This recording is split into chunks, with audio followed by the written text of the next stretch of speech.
back to Salty Steel Garage. Today we're going to repair the passenger side of the bed on this 78 Ford pickup. Thought we already fixed that thing. Other side.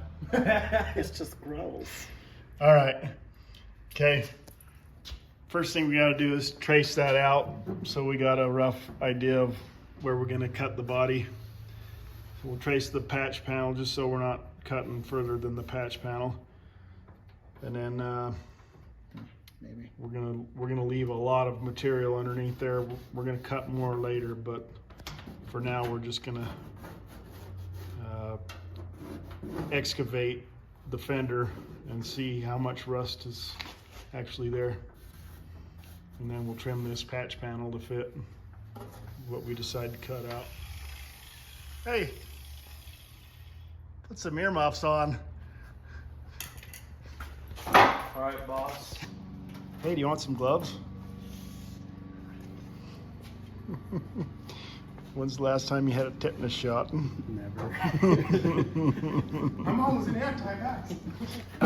When's the last time you washed this thing, Jonah? Been a few years. You need to wash inside your fenders every time. Pretty sure that dirt was from the 70s. Well, we could carbon date it. See how much nuclear material in it is. If it's pre-nuclear age. That's the problem. Is the drain holes? The drain holes were up here. Too high. And there's no drain hole down here. There's a drain hole there, but look how high it is. So you get Half-inch of the dirt will build clear up to there before anything will go up there. So all the dirt will stay in there, then the water will trickle out there until that gets clogged up. Then that dirt stays forever. It's not. Yeah, so there was a drain hole there, obviously, and I believe there was a drain hole, in here probably originally, but again it would have been too high. So all this gets full of dirt and debris, and then it starts weeping out. But by then you got a fender full of dirt and debris. It's less than ideal. We're gonna fix that. We're gonna cut this out, repair it, and then do the outer fender.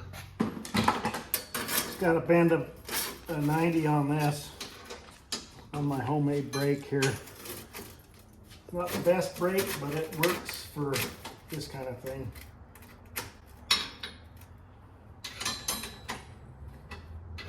It's a lot better than trying to fold it over on the anvil or something. One of these days I might luck into a really nice brake. Probably not. Try this again. No, I got my head pulled out.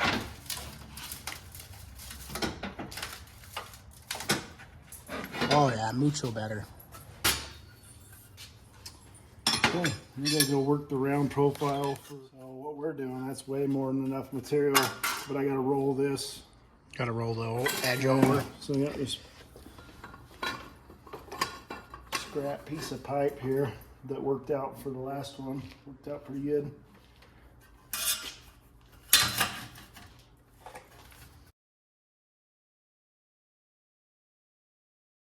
It's about where it's going to go, but this radius is here. So I got to come back here and cut this so we can deal with that radius. The top of this is pretty much flat. Pretty much flat. But then it radiuses here. I can always cut it more later. We decided not to go as crazy on this inner fender repair because you'll never see it. The last one I got carried away on and took forever. We're about 2 hours into this now, so we'll get that ground down a little bit and then start throwing the outer skin on. Timber. Okay, let's put your Clecos back in.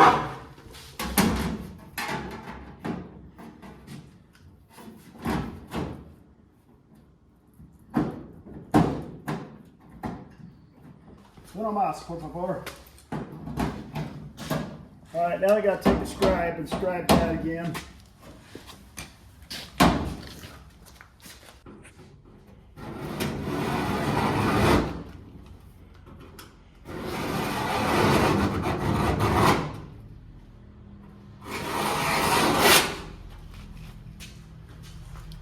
Okay, now we gotta come a 1/2 inch down from that line and mark it for our flanging tool. Pull that off and then we'll cut our flanges in.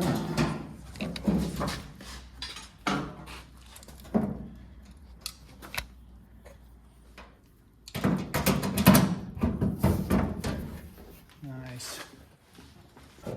So we gotta come a 1/2 inch down from there, a 1/2 inch in from there, and cut that extremely straight, the 1/2 inch down, and then we'll use that flanging tool and put flanges on these, and then that panel will sit on top of it.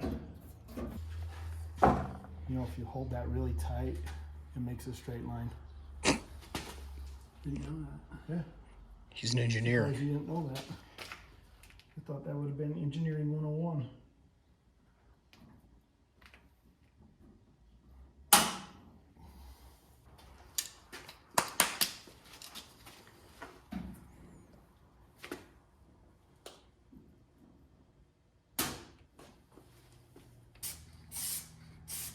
That's the most clear coat that's ever been on that truck. That wasn't a standard feature back then. Definitely not.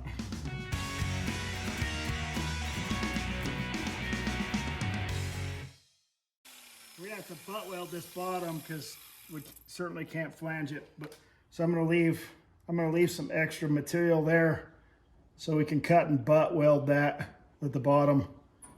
Okay, now we can grind all the paint off, flange that, and then we'll, yeah, Carry on from there. yeah, we'll do things after that.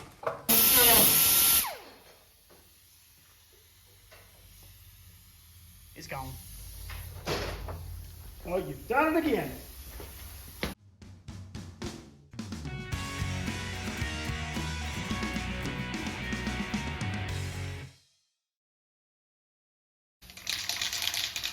So we got our patch all cut to size and the panel all flanged and ground down. Now Jonah's just gonna put some weldable primer on it, and that's as far as we're going tonight. We'll weld this panel on later. Flanging tool, got the patch all almost cut to size, and then we're gonna punch some holes in it for spot welds.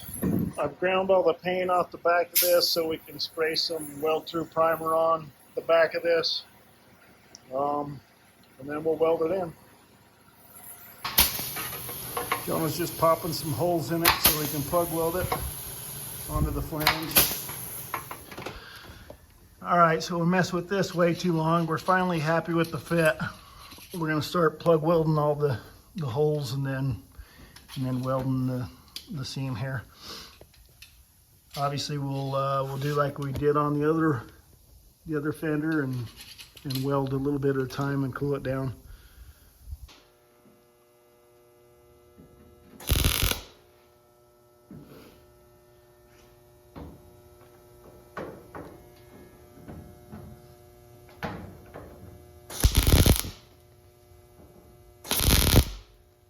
Ooh.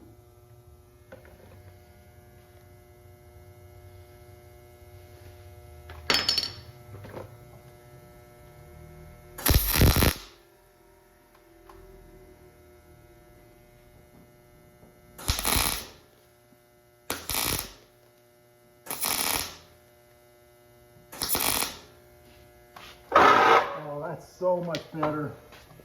Look at that. Just look at it. So we got all the steel work done on this. Got the patch put in. No more hole, well, less holes in this truck. Still a big hole there. And on the other side, cab corner. That's our next project. So we're done for tonight. Jonah's gonna spray some primer on it. We're not putting filler on it tonight. That'll be next time. Here's some videos of this bedside all repaired with primer on it. No filler yet. We've got many more projects on this truck, getting it ready for paint, getting more rust repair done, and body work, and prepping for paint. So stay tuned, like and subscribe, and thanks for watching.